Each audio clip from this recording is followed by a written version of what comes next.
قادر مطلق خدا باپ اور بیٹے اور روح القدس کا فضل اور اطمینان آپ کو ہمیشہ حاصل ہوتا رہے، آمین۔ آج ہم سیکھیں گے خاندانی عبادت کی بابت، دا فیملی ورشپ، یعنی وہ عبادت جو ایک خاندان مل کر کرے، وہ خاندانی عبادت ہے۔ فیملی ورشپ اسی لیے اسے کہتے ہیں کیونکہ یہ خاندان سے جڑی ہے۔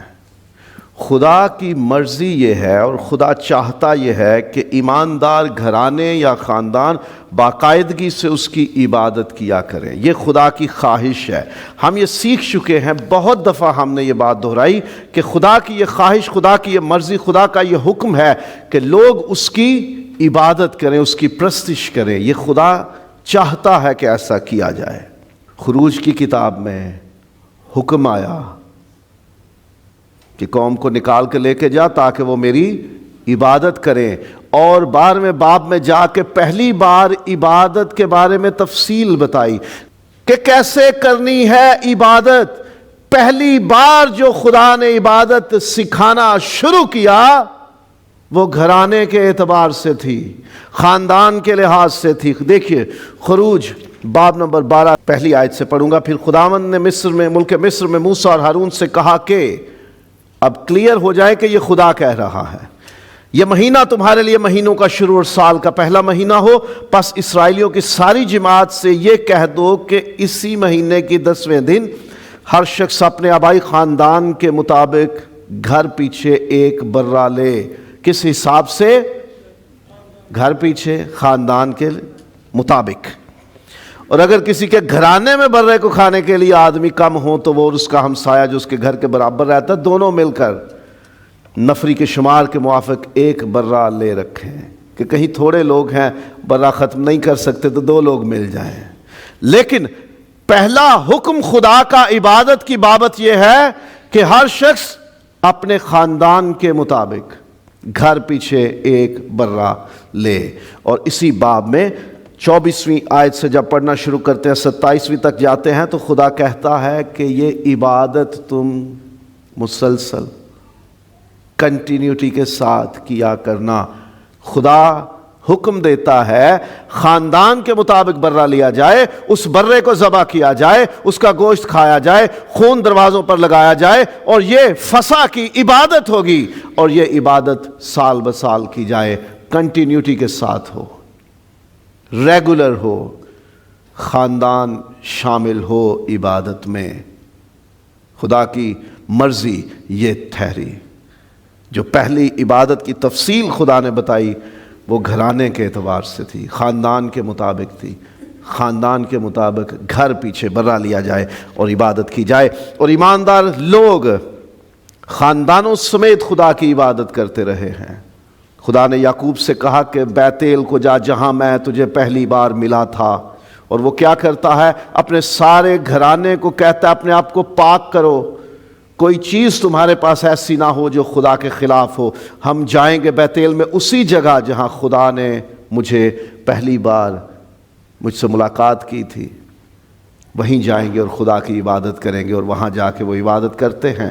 یشوع 24واں باب آیت نمبر 15 وہ کمٹ کرتا ہے، Joshua commits, as for me and my house my family we will serve اور ورشپ دا لارڈ۔ ہم خدا کی عبادت کریں گے۔ سموئیل کی پہلی کتاب ہے اور اس کا پہلا باب پہلی 7 آیات۔ الکانا اپنی بیویوں بچوں کے ساتھ ریگولرلی، کنٹینیولی خدا کی عبادت کے لیے خدا کے گھر، اس کے خیمے میں جایا کرتا تھا۔ اور تواریخ کی پہلی کتاب 25واں باب پہلی 7 آیات، یہ ان لوگوں کے بارے میں لکھا ہوا ہے جو ہیکل میں، خدا کے گھر میں عبادت میں مدد کرتے تھے، میوزیشنز تھے، سنگرز تھے، وہاں یہ خدمت انجام دیتے تھے۔ وہ اپنے گھرانوں سمیت، بیٹوں، بیٹیوں اور بھائیوں سمیت سب خدا کے گھر میں عبادت کے لیے حاضر ہوا کرتے تھے۔ وہ گھرانوں کے طور پر، خاندانوں کے طور پر عبادت کرتے تھے۔ اور ایوب اپنے پورے بچوں کو لے کے، گھرانے پورے کو اکٹھا کر کے خدا کی حضور عبادت کیا کرتا تھا، قربانی پیش کیا کرتا تھا۔ یہ ایمانداروں کی روایت رہی ہے کہ وہ خاندان کے طور پر خدا کی عبادت کرتے رہے ہیں۔ اور پھر یسوع مسیح نے بھی خاندان کے ساتھ مل کر عبادات کی۔ مسیح کی پیدائش کے بعد، مجوسیوں کے وزٹ کے بعد، ڈائریکٹ گاسپلز، انجیلی بیان ہمیں لے جاتے ہیں اس وقت میں جب وہ 12 برس کی عمر میں تھا، اور لکھا ہے لوکا کی انجیل کا 2 باب ہے اور اس کی 41ویں اور 42ویں آیات۔ خداوند یسوع مسیح کے والدین، زمینی والدین کی بابت لکھا ہے کہ اس کے ماں باپ ہر برس عید فصح پر یروشلم کو جایا کرتے تھے، اور جب وہ 12 برس کا ہوا تو وہ عید کے دستور کے موافق یروشلم کو گئے۔ وہ ہر سال جایا کرتے تھے، وہ عبادت جس کا خدا نے حکم دیا تھا، وہ اسی سروس کے لیے، اسی عبادت کے لیے ہر سال وداؤٹ فیل وہ جایا کرتے تھے خاندان کے طور پہ، اور یسوع ساتھ ہوتا تھا۔ وہ اپنے خاندان کے ساتھ مل کر ان عبادتوں میں شامل ہوتا رہا۔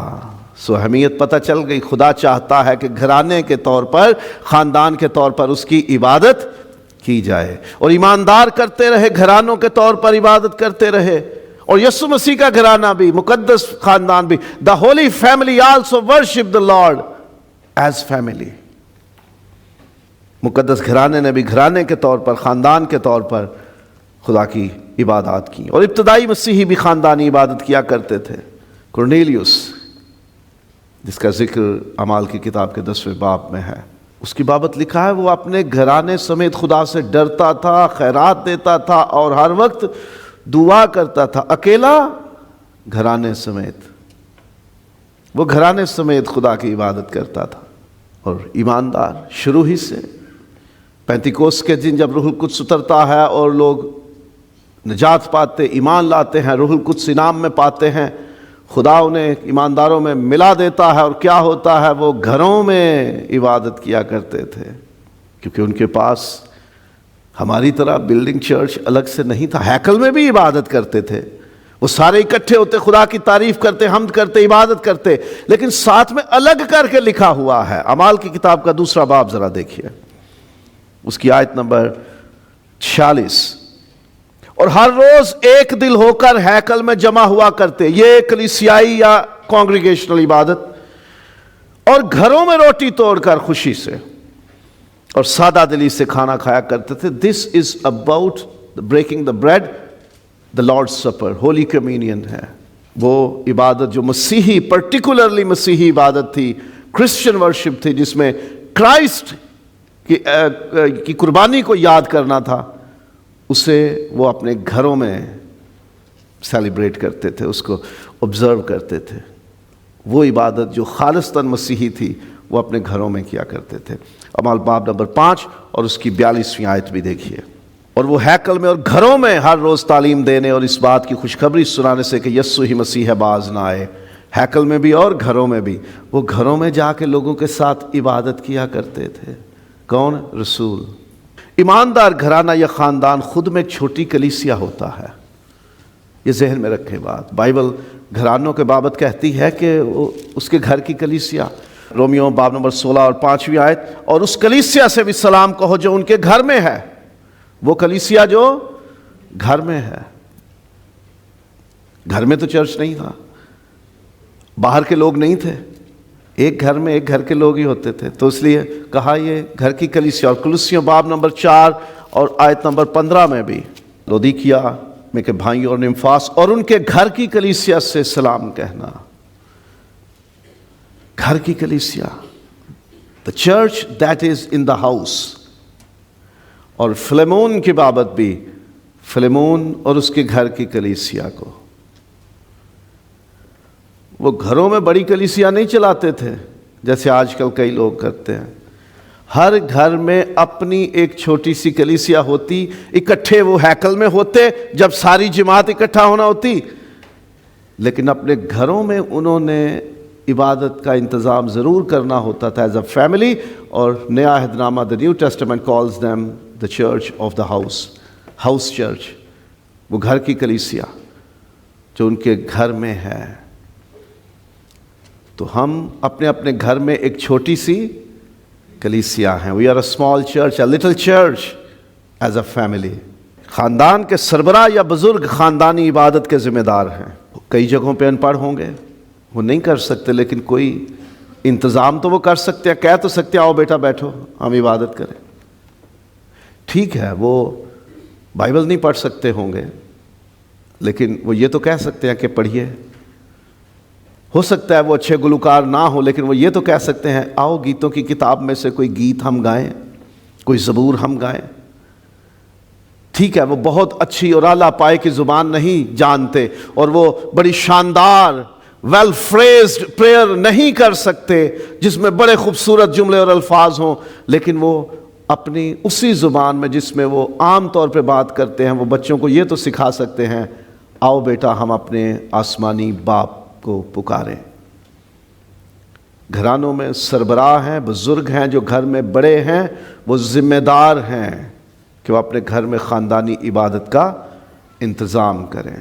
خدا نے ابراہیم کی بابت کہا پیدائش باب نمبر 18 19ویں آیت میں کہ ابراہیم یقیناً اپنی اولاد کو وہ باتیں سکھائے گا۔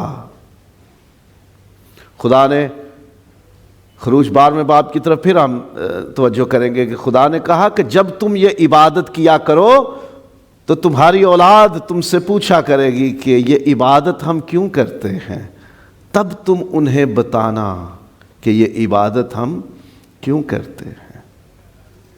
استثناء باب نمبر 6 خدا نے حکم دیا کہ یہ باتیں جو میں تمہیں سکھاتا ہوں تم اپنی اولاد کو سکھانا، ان کے ذہن نشیں کرنا، ان کے دل میں نقش ہو جائیں یہ ساری باتیں۔ اور زبور نمبر 78 کی پہلی 8 آیات پڑھیں، اس میں بھی یہ حکم ہے کہ ہم اپنی اولاد کو خدا کی تعریف سکھائیں، ہم اپنی اولاد کو خدا کی ستائش کرنا سکھائیں۔ حکم ہے ہمیں ہم اپنے بچوں کو خدا کی پرستش کرنا سکھائیں تاکہ آنے والی نسلیں پشتیں خدا کو بھول نہ جائیں، خدا سے دور نہ ہو جائیں، وہ خدا کی عبادت کرنا سیکھ جائیں۔ اسی لیے خاندانی عبادت کے ذریعے افراد خانہ کو ایمان کی تعلیم و تربیت دی جاتی ہے۔ جب ہمارے بچے ہمارے ساتھ ہوں گے اور ہم عبادت میں لے کے ان کو بیٹھیں گے تو ان کو معلوم ہوگا ہم نے کس کی عبادت کرنی ہے، کس طرح ہم عبادت کرتے ہیں، ہمارا ایمان کیا ہے۔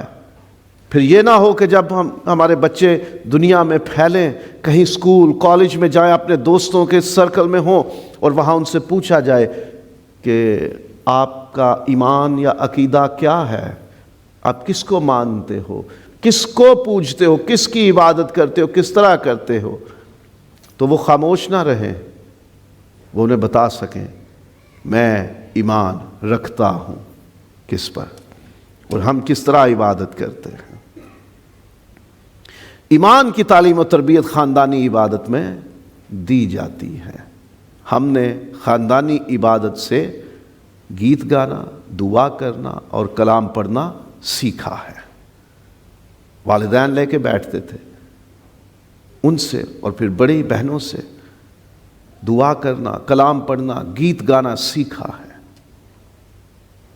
کہیں باہر سے تربیت پانے کی ضرورت نہیں رہتی، گھر سے ہی خاندان کے لوگوں کو تعلیم اور تربیت مل جاتی ہے، ایمان کی اور عبادت کی، عقیدے کی، مسیحیت کی تعلیم ہمیں گھر سے ملنا شروع ہو جاتی ہے جب ہم خاندانی عبادت کرتے ہیں، اور خاندانی عبادت کے ذریعے افراد خانہ خدا کی خدمت کرنا سیکھتے ہیں۔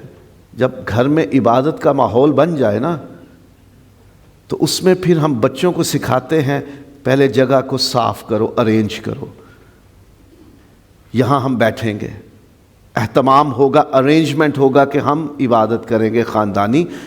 بائبلز لے کے آؤ، سانگ بکس لے کر آؤ، گیتوں کی کتابیں لے کے آؤ اور بائبل لے کے آؤ، اور ہم یہاں بیٹھیں گے۔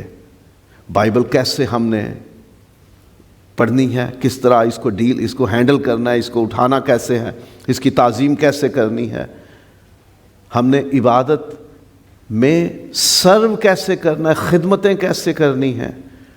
پھر ہمیں بچوں کو کہیں ٹریننگ سینٹر میں بھیجنے کی زیادہ ضرورت نہیں پڑے گی، گھر سے وہ سیکھ لیں گے۔ جوتیاں سیدھی کرنا بھی برکت ہے، ساز اٹھا کے لے کے آنا اور لگانا بھی برکت کی بات ہے، یہ بھی خدمت ہے۔ پھر ہم یہ نہیں کہیں گے کہ اگلی سیٹ پہ جگہ نہیں ملی، اس فرنٹ پہ موقع نہیں ملا تو میں نہیں۔ خدمت کرنا سیکھیں گے۔ وہ لوگ جو ہیکل میں ساز بجاتے اور گاتے تھے وہ اپنے بچوں سمیت یہ کام کرتے تھے اور ان کو تربیت دیتے تھے اپنے بچوں کو۔ عبادت کے دوران ہم سب کچھ نہیں سکھا سکتے، ہم گھر میں تو بچوں کو سکھا سکتے ہیں، وہ زیادہ وقت گھر میں ہمارے پاس ہوتے ہیں، اس لیے جو خاندان مل کر عبادت کرتا ہے وہ اپنے خاندان کے لوگوں کو خدمت کرنا بھی سکھاتا ہے۔ انہیں پھر خدمت میں مشکلات پیش نہیں آتی، انہیں سیکھ گھر سے مل جاتی ہے کہ ہم نے کیسے خداوند کی خدمت کرنی ہے۔ ان کے اندر جذبہ اور لگن پیدا ہو جاتا ہے۔ ان کو جب کہانیاں سنتے ہیں وہ ایمان کے سرماؤں کی خدمت کی تو ان کے اندر جذبہ لگن پیدا ہوتی ہے، ہاں میں بھی گاؤں گا داؤد کی طرح، میں بھی ساز بجاؤں گا، میں بھی کلام کی خدمت اور منادی کروں گا، میں بھی دعا کروں گا۔ ان کے اندر جذبہ اور لگن شوق پیدا ہو جاتا ہے اور وہ خدمت کرنا سیکھ جاتے ہیں۔ ہر ایک مسیحی خاندان کو اپنے بزرگوں کی رہنمائی میں باقاعدگی سے خاندانی عبادت کرنی چاہیے، باقاعدگی سے۔ یہ نہیں کہ چلو آج سن لیا تو آج تو کر لی، پھر ہفتہ 10 دن گزار دیا، پھر کبھی یاد آ گیا تو پھر کر لی۔ باقاعدگی سے کریں، ہم خاندانی عبادت کا باقاعدہ اہتمام کریں اور اس بات کی فکر نہ کریں کہ جی ہمیں نہیں آتا عبادت کرنا۔ خاندان کے سربراہ ہو، لے کے بیٹھو، بزرگوں گھر میں لے کے بیٹھو بچوں کو۔ آپ عمر میں رشتے میں بڑے ہو، آپ بچوں کو خاندان کے لوگوں کو لے کے بیٹھو، اکٹھے ہو جاؤ۔ ذمہ داری لگائی ہے خدا نے۔ یشوع خود کہتا میری اور میرے گھرانے کی بات ہے، ہم تو خداوند کی پرستش کریں گے۔ وہ یہ نہیں کہتا میں کروں گا، اٹس فیملی فیتھ، یہ خاندانی ایمان ہے۔ اور پتہ ہے خدا نے اپنے نام کی پہچان اسی سے جوڑ رکھی ہے۔ موسیٰ نے پوچھا تیرا نام؟ میں جو ہوں سو ہوں۔ ان سے کہنا ابراہیم، اسحاق اور یعقوب کے خدا نے مجھے بھیجا ہے، اب سے ابد تک میرا یہی نام ہے، میں اسی نام سے پکارا جاؤں گا۔ میری پہچان ہی یہ ہوگی کہ میں ابراہیم کا، اسحاق کا اور یعقوب کا خدا۔ I am the Lord of Abraham, Isaac and Jacob. Continuity in generations. وہ فیملی کا خدا ہے، خاندان کا خدا ہے۔ تو بزرگوں کو ایمان آگے منتقل کرنا چاہیے۔ تیرا وہ بے ریا ایمان مجھے یاد دلایا گیا ہے۔ پولس رسول لکھتے ہیں تیموتھی کو، تیموتھیوس کو، جو تیری ماں اور تیری نانی رکھتی تھی وہ ایمان تیرا مجھے بتایا گیا ہے، تو بھی ویسا ہی ایمان رکھتا ہے۔ بزرگوں کا کام ہے اپنی اولاد کو عبادت کے لیے لے کے بیٹھنا، خاندانی طور پر عبادت کرنا اور ایمان منتقل کرنا، اور ہر ایک خاندان کو پاسبان کے ساتھ مل کر بھی خاندانی عبادت کا اہتمام کرنا چاہیے۔ بڑا ضروری ہے یہ۔ کرنیلیس نے جب وہ دعائیں کرتا تھا، خیرات دیتا تھا، خدا سے ڈرتا، عبادت کرتا تھا، خدا نے فرشتہ بھیج کر اس سے کہا کہ تو میرے خادم کو اپنے گھر میں بلا۔ شمم دباغ کے گھر میں ہے وہ بندہ، پطرس اس کا نام ہے، اس کو بلا۔ بندے بھیجے، بلا لیا، گھر میں آیا اور روح القدس کی بخشش جاری ہو گئی۔ خدا نے بھیجا سموئیل کو، جا بیت لحم میں یسی کے گھر میں، اس کے بیٹوں میں سے ایک کو جا کے تو نے بادشاہ کے طور پہ مسا کرنا ہے، بچھیا لے کر جا اس کے گھر میں قربانی کا، عبادت کا اعلان کر۔ انہوں نے خدا کے بھیجے ہوئے خادم کو اپنے ہاں قبول کیا اور ان میں سے ایک بادشاہ داؤد بن گیا۔ خاندان میں عبادت ریگولر کریں اور کبھی کبھی خدا کے خادم کو، جس بھی کلیسیا سے آپ کا تعلق ہے، جس خادم کے ساتھ آپ مطمئن ہوتے ہو، خوشی محسوس کرتے ہو، برکت محسوس کرتے ہو، اس کو بلاؤ، اپنے گھر میں اس کو بلاؤ، ایز اے فیملی بیٹھو۔ کئی لوگ انتظار کرتے ہیں کرسمس ہوگا یا لینٹ سیزن ہوگا تو اس میں ہم بڑی عبادت کا انتظام کریں گے، کوئی رشتہ دار بلائیں گے، کلیسیا کے لوگ بلائیں گے، سہیلیاں دوست ہوں گے، اس کا انتظار کرتے کرتے کرتے سوچتے ہیں اچھا 40-50 تو کھانے پہ لگے گا، کولڈ ڈرنکس آئس کریم کچھ ساتھ میں ہوگا، اس طرح خرچ کافی ہوگا، تو جب ہوں گے تب کر لیں گے. نہیں، آپ ایز اے فیملی خدا کے خادم کو اپنے پاس بلائیے. خدا چاہتا ہے، کلام اس بات کی ہمیں ترغیب دیتا ہے، ہمیں انکریج کرتا ہے کہ ہم ایز اے فیملی عبادت کریں، اور اس میں خدا کے خادم کو ساتھ بٹھا کے کہیں تو ہمارے ساتھ مل کے ہماری اس خاندانی عبادت میں شریک ہو، ہماری پاسبانی کرے. اور ہر ایک مسیحی خاندان کو کلیسیا کے ساتھ مل کر بھی عبادت کرنی چاہیے. اب یہ مت سمجھے کہ میں تو ایک چھوٹی سی کلیسیا ہوں، بھائی عارف کہیں میں میرا منڈا مامتیاں گاؤں والیاں پیو پتر جان جی اسی پوری کلیسیا، سانو تو لوڑ ہی کوئی نہیں، ہمیں تو ضرورت ہی نہیں ہے اپنا چرچ جانے کی، کیونکہ کلام کہتا ہے عارف کے گھر کی کلیسیا. نہیں بھائی، وہ چھوٹی سی کلیسیا آپ کے گھر میں ہے، بڑی کلیسیا کے ساتھ ملنا ہے. جہاں لکھا ہے نا وہ گھروں میں عبادت کرتے، اسی آیت میں لکھا وہ ہیکل میں اکٹھے ہوتے تھے، اور پھر گھروں میں بھی. اعمال 2 باب میں بھی اور اعمال 5 باب میں بھی، وہ ہیکل میں بھی اور گھروں میں بھی عبادت کیا کرتے تھے. ہمیں کلیسیا کے ساتھ مل کے پورے خاندان کے ساتھ آنا ہے. یہ نہیں کرنا لڑکے کو گھر چھوڑ آئیں، بیٹے کو گھر چھوڑ آئیں، بیٹی کو گھر چھوڑ آئیں. کان سے پکڑو، چل بیٹا ساتھ. خداوند یسوع جایا کرتا تھا اپنے زمینی ماں باپ کے ساتھ. وہ لوگ کہ جنہیں داؤد نے مقرر کیا تھا ہیکل میں خدمتوں کے لیے، وہ بھی جایا کرتے تھے ہیکل میں عبادت کے لیے اپنے خاندان کے ساتھ. الکانا بھی جاتا تھا اپنے خاندان کے ساتھ. کرنیلیس بھی عبادت کرتا تھا اپنے خاندان کے ساتھ. یشوع نے بھی کہا تھا میں اور میرا گھرانہ خداوند کی پرستش کریں گے. ہمیں ہر گھر میں خدا کی عبادت کا انتظام کرنا ہے، خاندان کے طور پہ اس کی عبادت کرنی ہے، خدا کے خادم کو اپنے گھر میں بلا کے عبادت کرنی ہے، اور پھر کلیسیا میں بطور خاندان آنا ہے، اکٹھے ہو کے آنا ہے. یہ خدا کا گھرانہ ہے، یہ پورا بڑا خاندان ہے جس کے ساتھ مل کر ہمیں ضرور عبادت کرنی چاہیے.